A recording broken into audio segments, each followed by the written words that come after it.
Alright, Kev, what's happening? Nah, not a great deal, mate. It just seems to be you and I nowadays, eh? For God's sake, it's the Sunday night, so unfortunately everyone else is too raging about that. Whatever happened in the what was it, 90th minute? 95th minute? Yeah. So everyone's pant wet, so it's just been left to two of us again.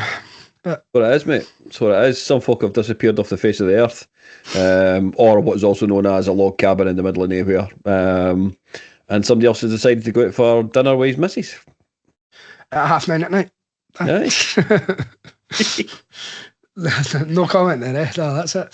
But welcome back to This Is My Story podcast. We'll start it positive and then we can just end there. But another day, another clean sheet. We've not been beaten this year yet.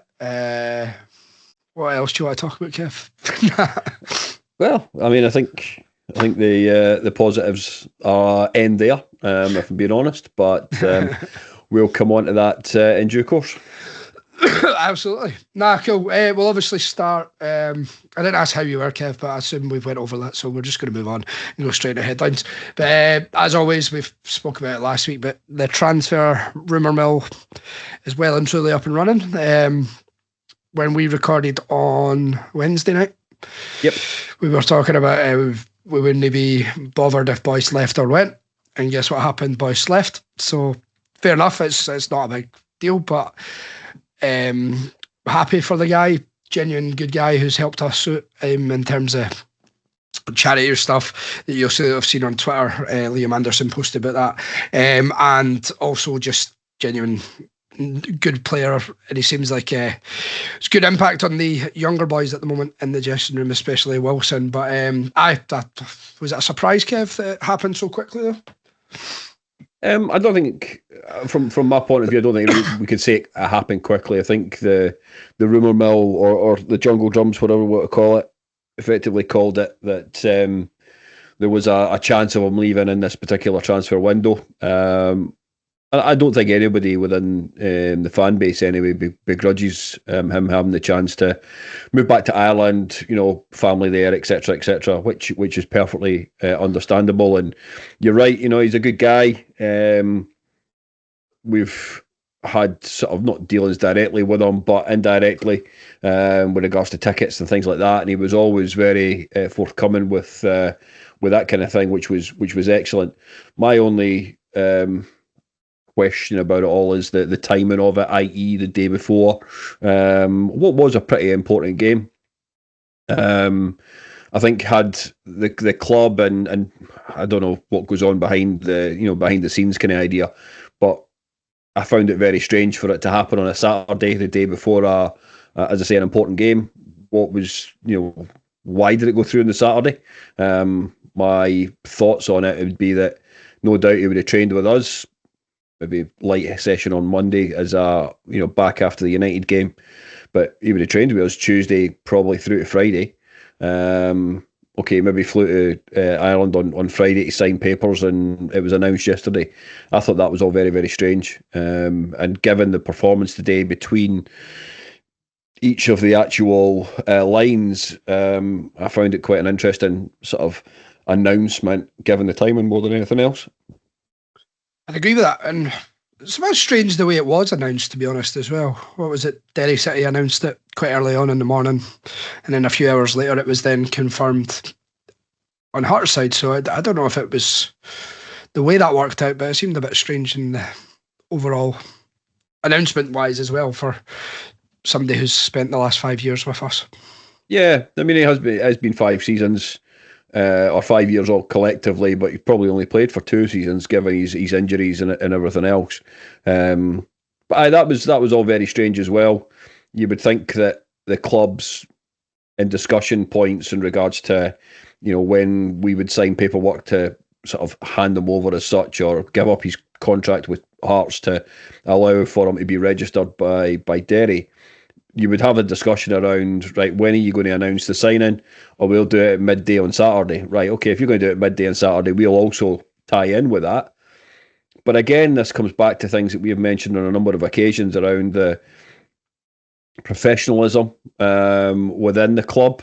Maybe things like that are the little bits and pieces that maybe just aren't quite tied up on that side of things yet. I think there's a lot of work to be done by comms team and other areas of the actual business, which would help, I think anyway, would help with the relationship that they have with, no doubt, the fans, of course, but also the foundation of Hearts. And it seems that at the moment, I think a lot of the stuff is a bit fragmented in regards to the way in which it works. 100%. Yeah, definitely. And to be honest, looking in the bigger picture and all that as well, it's probably a good wage to get off the books, because I can't imagine Boyce would be one of the lower earners. He's probably on the higher scale of the sort of earning structure. So it can only be a good thing. I just hope that we have someone sort of lined up so that if Shankland's sort of injury is going to be a bit longer, we've got somebody to sort of be that link between midfield to attack, because whatever happened today, it didn't really work. And then we only seen some chances created after the change was made to bring Kabangu on. Yeah, there. So, yeah. We'll discuss that. But on the transfer front, from an incoming point of view, I think it has been pretty quiet. I know there's been discussions around Armstrong at Kilmarnock, but he's more of a winger than that guy who can sit in the pocket. Yes, you're right. Well, I think there's a lot of professionalism that Boyce has been rubbed off on Wilson, and he's been very supportive of Wilson, understandably, and the boy deserves all the credit that he gets at the moment. But I think what you found today was quite a strong Aberdeen back line, big, and really there really wasn't the support for Wilson. Big lump ball up front isn't the kind of way in which he plays football. Yep. So yeah, there's definitely a lot of work needs to be done by the recruitment team in regards to bringing players in. Yeah, I think even on that today, what you reckoning? I'd probably say another 3 signings at least that we would probably need before the end of the window. I know it's a tough window to get 3 good quality players, but you reckon about that? Well, I think 3 it would be a great number, but you named it straight away. It's quality. It's not about bringing players in. There's no point in just bringing players in for the sake of bringing players in. We've already stated that the actual playing squad itself is overinflated. There's too many. I can see. I know Critchley came out last week and said that guys like Mackay and Oda, it doesn't mean that the Hearts' career is over. That the fact that they've not played a great deal under his managerial sort of period, but I would think guys like Oda, Mackay, who will not be another high earner, I would expect. You'd maybe even not question him because of what happened today, but Grant with his contract up at the end of this season. You could even say Vargas. There's a number of players in that equation at the moment that would you lose any sleep over them dropping out of the team and moving on to somewhere else? Probably not. Nah. Certainly, it's probably putting it more on who I would actually keep rather than who I would be happy to see go to at this stage. But it's exactly that. It's exactly that, and you've got to look. You've got to also think that. I think if you are looking at 3 quality players, you want somebody who can bag a few goals, but also be that link player. I don't think you can. We've seen with Wilson today maybe a little bit of fatigue from a 17-year-old lad, which is understandable. But Elton, when he came on, looked assured when he had his chances. I think he was trying his luck, and I'm going to give him the benefit of the doubt of trying to win a penalty. I don't know what that was. Not that it would have made any difference because we probably still missed it anyway. But you look at his header, you look at the shot he had on the turn from the corner, which the boys blocked in his midriff anyway. From that point of view, it was never a thing. But there's definitely signs there that he could be quality. But you're going to have to bring the way he ran the line as well. To be honest, as well. Yeah. I was going to bring it up later, but we might as well speak about him since he is new. But yeah, no, I think he was. He did have show glimpses. And that should be the type of player we're wanting to get, someone who's going to actually improve us, because that looks like an improvement on what we've currently got, and a bit different from Wilson and Shankland as well. Yeah, definitely. And as I say, quality at the end of the day is the most important thing as far as I'm concerned. And, a quality creative midfielder, fully understand that trying to find a player of that kind of nature at this time of year is very, very difficult. It's very difficult any time of the year. But somebody with quality could be somebody that's coming back from injury, for example. Something along those lines is exactly what you're looking for. I know we've said we're looking for a winger, somebody with a bit of pace. That's understandable, but I think the other position within the team that we need to look for is a centre half.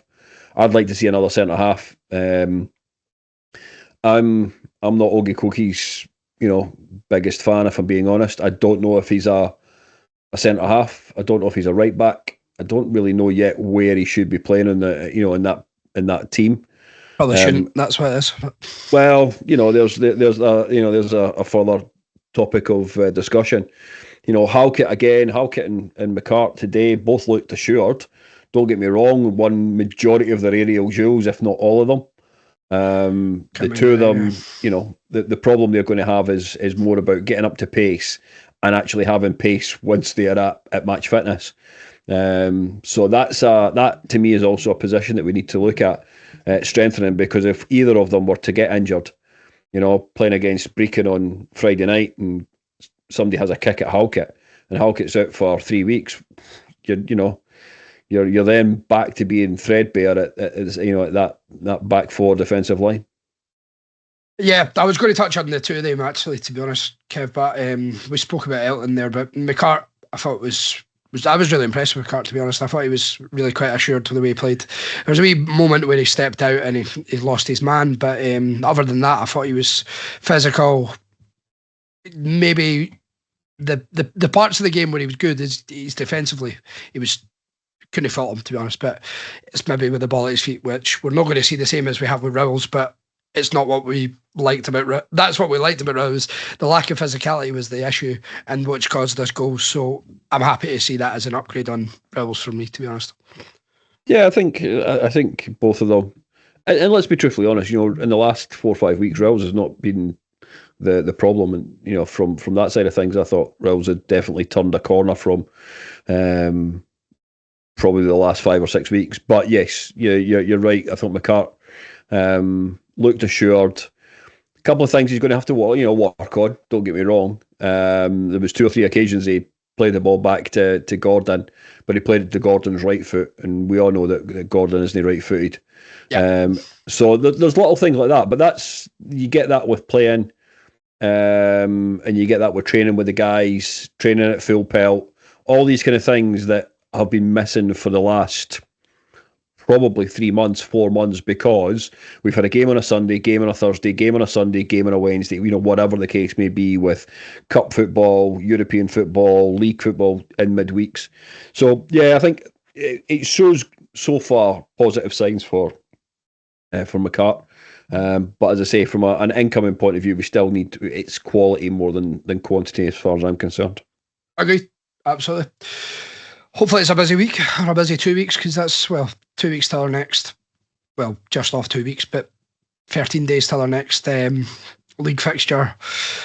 A game on Friday night that should, Kev, I'm not saying it, but it should take care of itself regardless.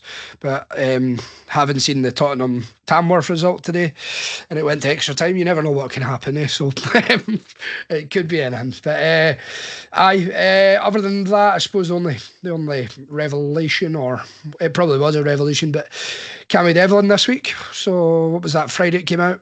There was links to him leaving, advising that he had a 280,000 release clause in his contract. Yeah, probably be classed as €300,000 or something like that. But yeah, I read that there's two teams were allegedly interested, given that the release clause had been released to the public or to the media kind of idea, which I know Critchley was very unhappy about, and understandably.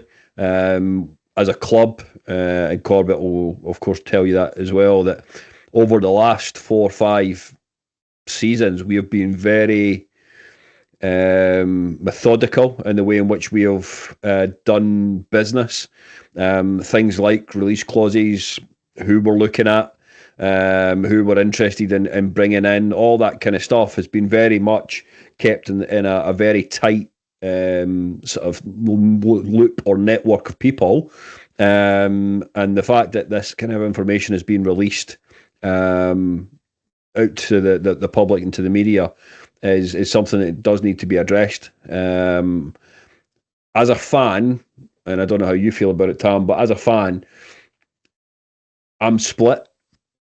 I like to hear rumours. I love to hear, oh, we're interested in this player, that player. I mean, we're going back to the days under the dark days under Romanoff, and interested in players like Freddie Bobic, who was a German international, who'd played at the World Cup and everything else, and Alexander Kleb's wee brother. All these kind of things. Kleb, all these kind of things. That's what excites you, right? And these windows, all these kind of names that pop out. But I also appreciate what Savage and then the club have been trying to do over the last 4 or 5 years of keeping all that stuff under wraps. We do our work, in the background. We do, complete our due diligence in regards to players and then announce them. I think that's a great way of working. Yep. But in probably the last 6 months, there's been an awful lot of leaks, as you and I already know, in regards to things like team sheets and players that we're interested in, and now of course we're getting to release clauses and our own players, and something does need to be done about it, because as I say, for all that I like the rumour mill and everything else that's going on, I would rather let's do our business professionally, keep it under wraps, and announce it in such a way that is professional. Yeah, there's two issues about the Devlin one. First of all, why the hell is there that little transfer release clause in the first instance? Which I'm not Cammy Devlin's biggest fan, but he's definitely worth more than 280,000. And Hearts as a club again show that we are not savvy in the sort of outgoing of selling off our own players. It shows again if that is the case. And then two, why is that? Why have we finding out about it? Why are other people? Is that coming from an agent? Is that coming from someone else's agent? Is that getting discussed in the change room? Where's that even come from? So it's them things. Yeah, and I know in Portsmouth are in the Championship in England. Struggling, they're not performing great or well. Okay, I can maybe see the pool of a Championship club for Cammy. I think though the other one was New York City, which are part, of course, of the Man City Sheikh Mansour sort of consortium of all various clubs across the world. That one maybe is a bit more interesting for him. But hey, he's been playing well the last few weeks. He's tenacious even. He's tenacious. He's that kind of player that. Again, like we spoke about last week, that it's how you would play if you were donning a Heart shirt and playing for the first team. He's biting at ankles. That commitment is not in question. What's in question is again going back to the Q word, quality. His quality in regards to once he gets the ball, his passing ability, finding a man, shooting on target, goals, all that kind of stuff. That's what lets him down. But if you're signing him to be that midfield guy who's just going to keep winning the ball back and then having somebody he can lay it off to who is creative, then any club would happily sort of pick him up. But you're right, we have to be putting him and we have to price him at the right, in the right area. Yeah, and it's one of, probably I would say from the outset looking in, like it looks like he's one of Critchley's favourite players. Like he's played most minutes. Boateng doesn't seem to be getting a look in these days, which is strange. Benny. He's good when he's good, and again today he keeps a couple of games out, and then today he was a bit anonymous again, but we'll touch on that again. But it's one of those things. He's probably a reliant, and he's, as you say, his attitudes that can be questioned, but we just touched on it. We said we want to see a quality midfielder who's going to take the game, who's going to score goals, which we don't have, and that's not Cammy Devlin as well. Yep, correct. Anyway, think that's pretty much it. Although I think Critchley pretty much confirmed it post-match. That'll be the last we see Kye Rowles this season. Well, unless he comes back, probably ever. Yeah, I think. Yeah, I think. I think that was the case. I wasn't at the game today, so I don't know what happened at the end.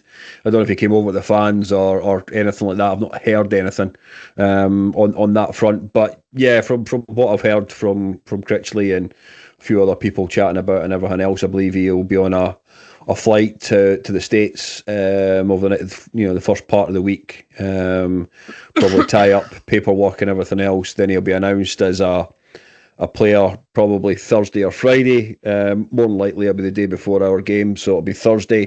Be announced as a player for DC United, and then we'll announce that he's left the club probably 5 or 6 hours after DC have announced it.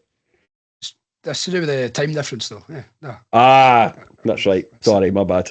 He's going to go join Christian Benteke at DC United. There you go. There you go. I'm loving Wikipedia the day, which I'll come out with later. My facts I learned about Brechin City later. But aye. Anyway, that's, again, wish Kye Rowles all the best. We kind of touched on it last week. But if that's the case, what was it they were rumoured value was? So I'd heard that £600,000 up front. So £600,000 up front. I believe there would be a 15% sell-on clause. But again, where's he going to go? I mean, it would require a really good couple of seasons in the MLS.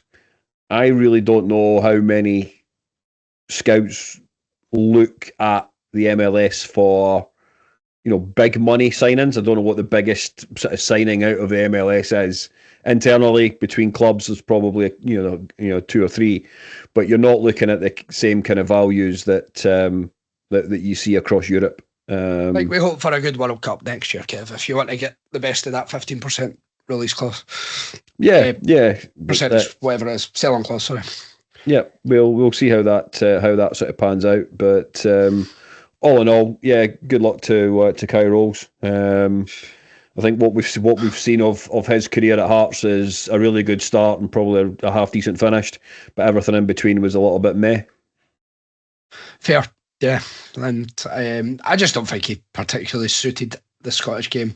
Clearly a good modern day centre half, but the physicality kind of wasn't always there. So wish him all the best, though, as you say. So right, we've wasted 20 minutes and tried to stay away from today's defeat. It wasn't even a defeat. Feels like a defeat.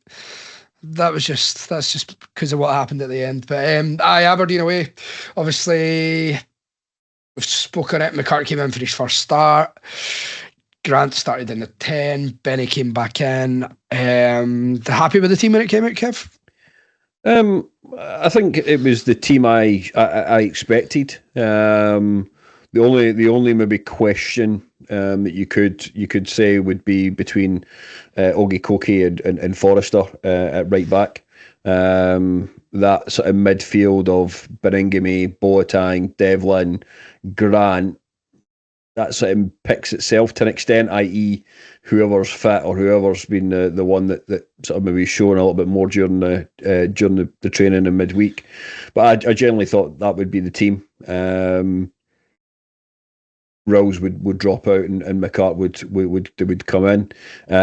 But all in all, yeah, probably expected to see Ogie Koki coming back in, because the last visit to Aberdeen, the boy Forrester got absolutely roasted in the last 15 minutes of the game when he came on. I suspected that Ogie Koki was going to start. So I was quite happy with that. I didn't think there was much that you would change, in all honesty, given where we were and who we had available, with Boyce no longer being at the club. But I don't think Grant in the 10 worked. As I said earlier on, I don't think Wilson had his greatest game. Musa was exactly the same. So there was a number of elements that, in hindsight, you maybe actually would have changed or would have done differently. Yeah, I thought the difference when we had Kabangu on the field, took off Musa, and then put Grant out wide, we looked a lot more fluid. Wilson was more involved. there was more movement, whereas in the first half I think it was very flat, it was very one-paced. And I tell you one thing that is really beginning to bug me, but it's the difference in our left side of midfield, not midfield, left side of the pitch to the right side. The drop-off is mental. Like, Penrice and Spittle are clearly got a good partnership going. They've got link up well, they play with pace, they play with intensity, and then it goes down to the right-hand side and it just...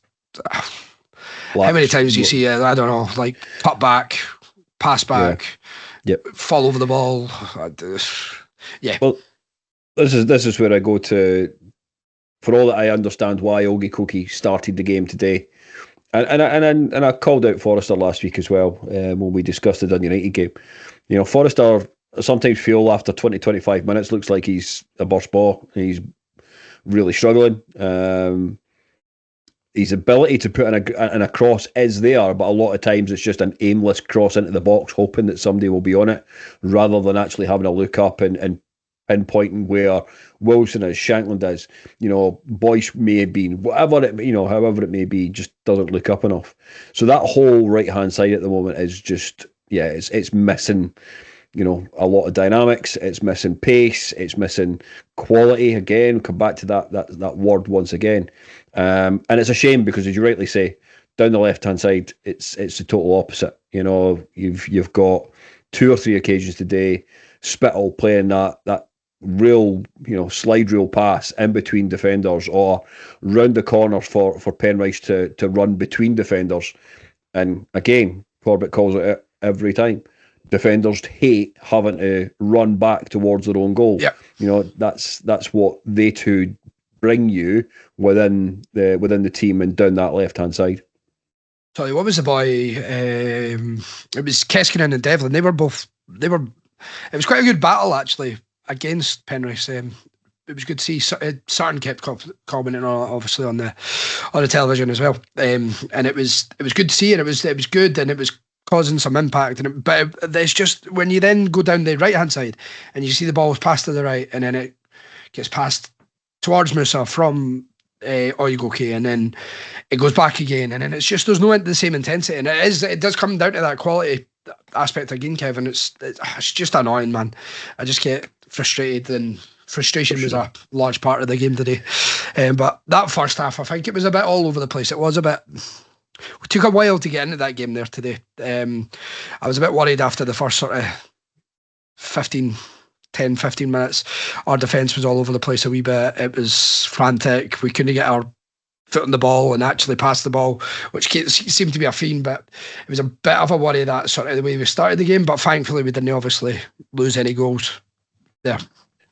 Well, I think if you can compare it with the first game at Pittodrie back in October time, I think it would have been late September, early October. It was just before Critchley was announced as manager. It was Fox, wasn't it? Fox had taken charge for that game. We just came back from Azerbaijan playing against Minsk with a victory. So we were quite buoyant with that. I think we're probably buoyant going into the game today.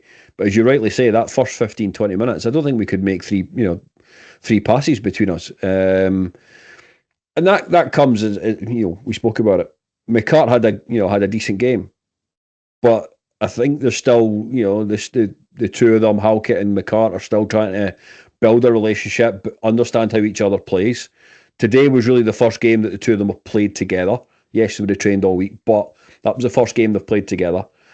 So these kind of things happen, right? These are the kind of things that take time to actually embed. How does Penrice want to take a ball? How does he, and I think as the game went on and we got a bit more confidence, we got a bit more of a stranglehold of the game, you could start to see that McCart was playing the ball in front of Penrice for him to run onto it. Yeah. McCart was showing for Halkett. When Halkett wanted to step up, McCart pulled across and into the middle, so that he was covering that particular position. So these are the kind of things that take a wee bit of time, in my opinion, to bed in. But yeah, I was concerned, and there was only really that one sort of chance that Aberdeen had. There was possibly a shout for a penalty kick in the first 5-10 minutes as well. I looked at the challenge and I was like, I could see it being taken to VAR. Thankfully, it wasn't. But But, these are the kind of things you just have to ride your luck sometimes. And let's be truthfully honest, we've not had a great deal of luck this season. So, little things like that can sometimes be helpful.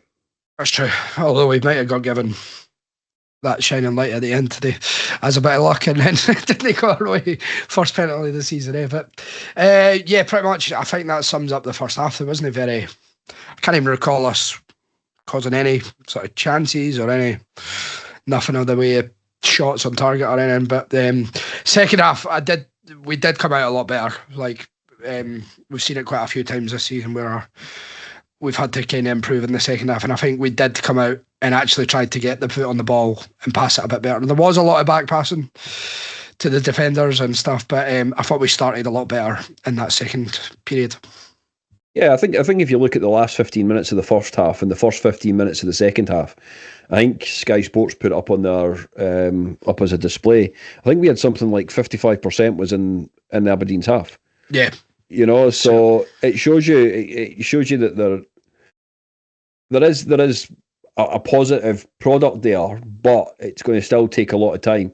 And we say it all the time: you can't polish a shite. So, for that point of view, you need to keep improving and bringing in better players in. But I think what you did see towards, as I say, that the end of the first half, and as you've rightly said, the start of the second half is, I thought we started to up the tempo a little bit. Yep. And from upping the tempo and playing at a quicker pace, we started to ask a hell of a lot more questions of Aberdeen.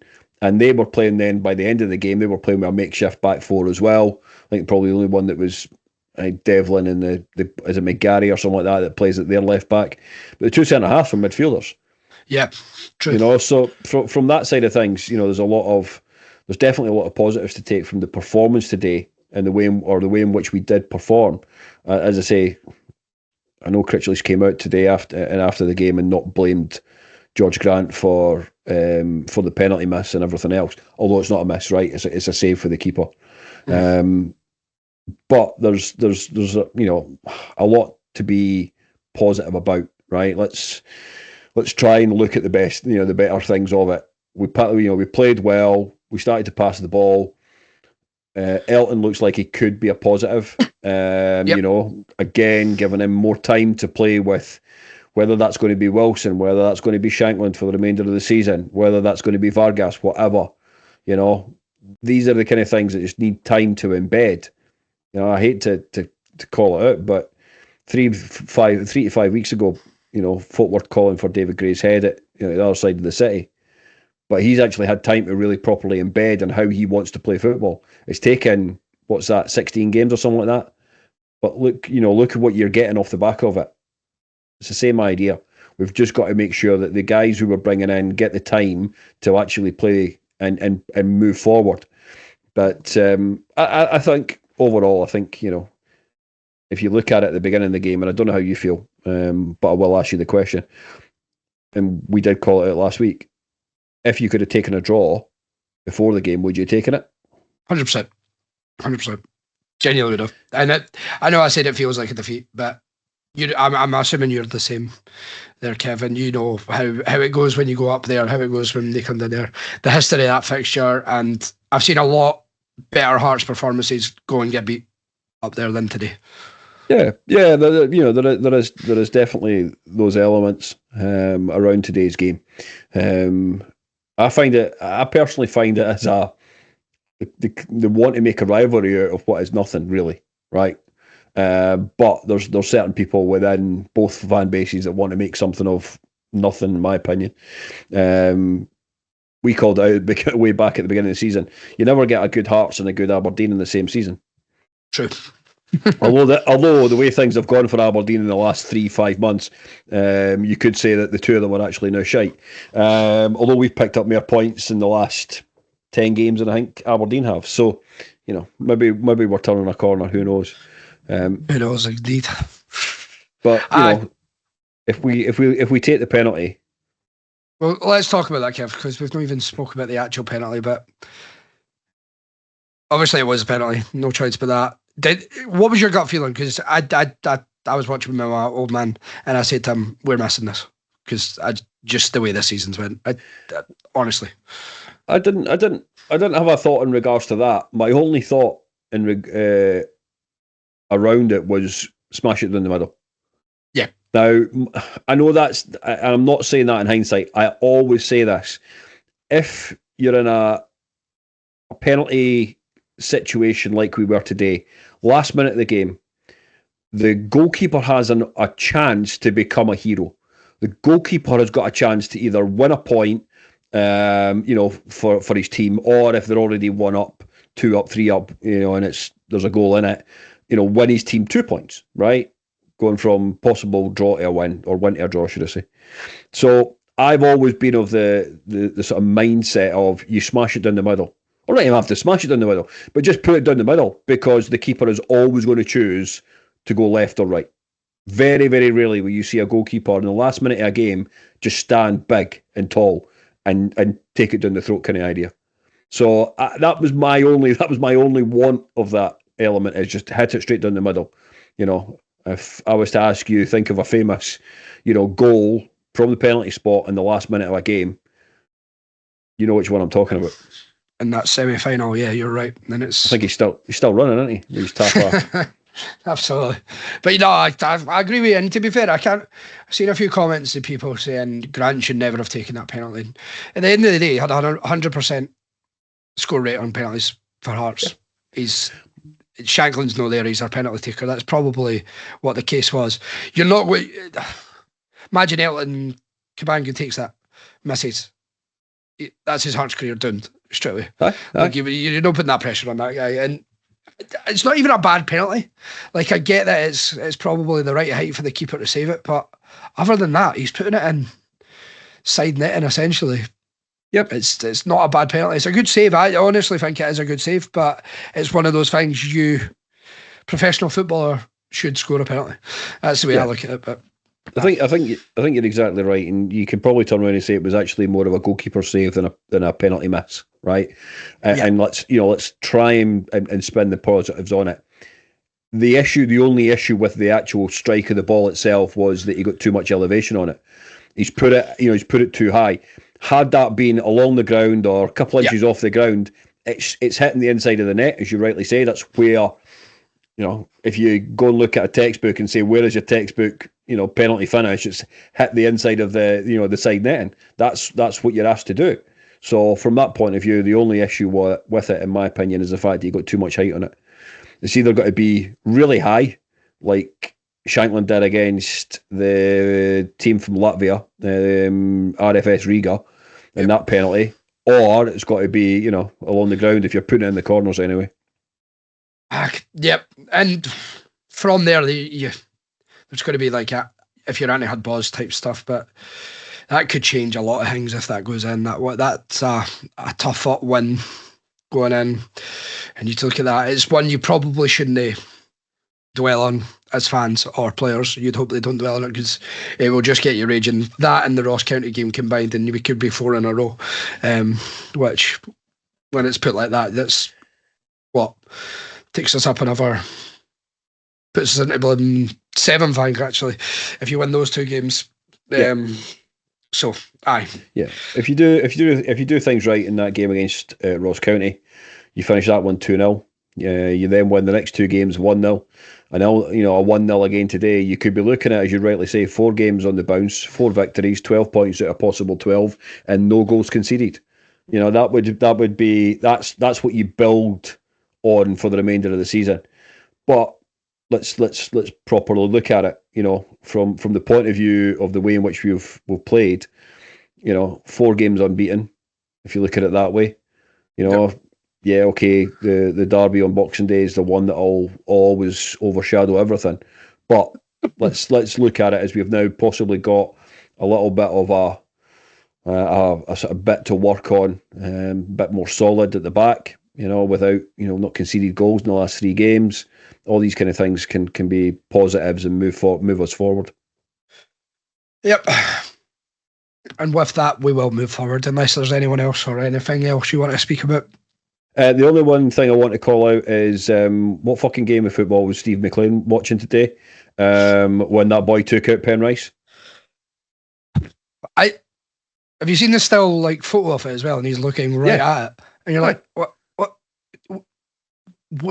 like where are you even like? I don't even know what to say. Like how? I get the boy falls over, but you can't. Boy falls over, and there's no reason for Penrice to go down. He's put the ball past him. He's going to cut it. He's going to be able to cut it back or take a shot himself. But he lets the game carry on. Penrice can't go anywhere else. It's the most ridiculous decision I've seen since I watched the Aston Villa West Ham decision yesterday. No, well, I didn't see that one, but I watched the West Ham Aston Villa game on that Thursday night or Friday night, whatever night it was. They're all merging into one now, and the boys just knocked it straight out the park. The referee standing next to him and gives a corner, of which then Villa then score from. But there you go. Yeah. Yep, sums it up. It's just the way it is. Well, we've talked about the FA Cup, I suppose, so that leads us to seamless Friday night, an away trip to Brechin. Is it Brechin City? Is that what they're called? Yeah. Yep. Friday night under the lights.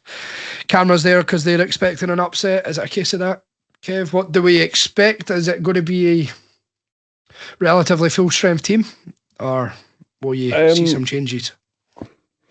I think I'm not entirely sure. Actually, I think they play on grass. So I think from that point of view, I think I would genuinely give Wilson a bit of a break. Yep. If things had been different, this is probably the game you bring him in for, if you know what I mean. But you might just turn around and say, he's had a lot of football in the last X amount of weeks. I think there's maybe just a case of, right, let's just give him a bit of a break, put him on the bench, give him 20 minutes, 25 minutes, depending, of course, how the game's going. I'd like to see Big Elton start the game on Friday night. Agreed. Yep. Let's see, from a pace point of view, it looks like he's at least got a little bit about him. I think he's maybe also got a bit of strength behind him as well, even although he went down like a sack of spuds a day. But I think I'd like to see him probably start the game, and I think maybe he should, just to, again, go back to what I said about building relationships with Spittle, with Vargas or Musa, whoever plays alongside him.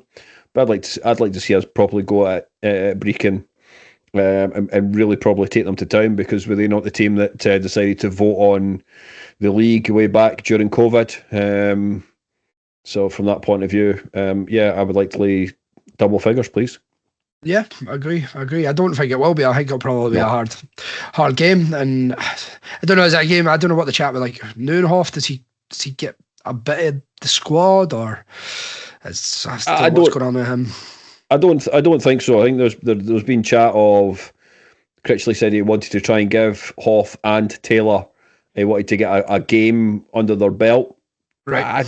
I don't see Friday night's game being that game to get time under, to give them time. Again, It comes back to what I said though. You could be 3-0 up after 20 minutes. You could be sitting at 5-0 after an hour or whatever. There's no way that's happening, but it would be nice to see. I know. You know what I mean? If you are in a commanding position, then what you can do is if they are in that 15, 16-man squad, you could say, right, Taylor, going to give you the last 15 minutes of the game just to get you bedded back into the first team. Hoff also want to give you 15 minutes. We're sailing in the game. All I want you to do effectively is shore up in midfield, do the hard bit, make the easy pass to whoever it may be. That's the kind of stuff that you would want to be seeing after, as I say, an hour, 70 minutes if you're in a strong position. The problem is, though, you've got to have the goals at the other end to be able to allow your management team to be able to make those particular choices. Agreed. I would hopefully might see a couple of, I don't know, youngsters maybe coming in as well. The boy Drysdale maybe, not that you would want to drop Penrice out or anything, but he hopefully would be back in the squad, because there is chat of him being close to it after coming back from injury as well. But as we discussed prior to the podcast, neither of us know much about Brechin City since they got relegated to the Highland League, but they've got 3 ex-Hearts players and McHattie, Brad Mackay and Anthony McDonald, so we'll know that about them at least. But other than that, Nothing, no real. Yeah, I'm guessing indications that from him. Fox been around at the time before he went off into to Dundee United and wherever else he went? Would he had any sort of involvement with guys like McDonald? He might have I'm even not too played sure. with Mackay and McHattie. I know he never played first team football for Hearts, but I think he played maybe I think with he was them kicking about, wasn't he? Yeah. Aye, so you might find from that point of view. I think what you will find on Friday night, I wouldn't be surprised to see Halkett drop out the team. I think there will be a few changes from that side of things. Look at bringing Lewis Nielsen in, giving Nielsen 90 minutes Yeah, I think he will alongside come in. McCart. Yeah, I would agree. So I could see, I could see a number of changes, but I don't think there'll be a load. You might find Clark plays instead of Gordon. You might see Forrester playing. So maybe Clark, Forrester, Nielsen, McCart, Penrice as your five at the back.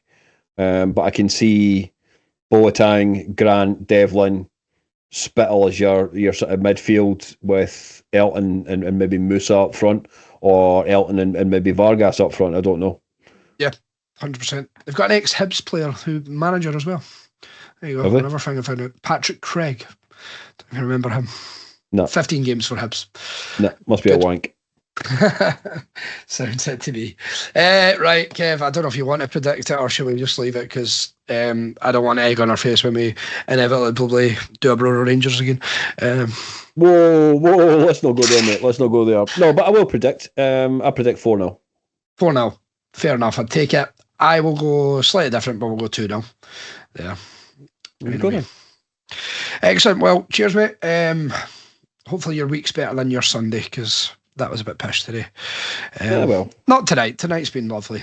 But I will speak to you next week, mate. No problems. See you later. See you. Go Girls.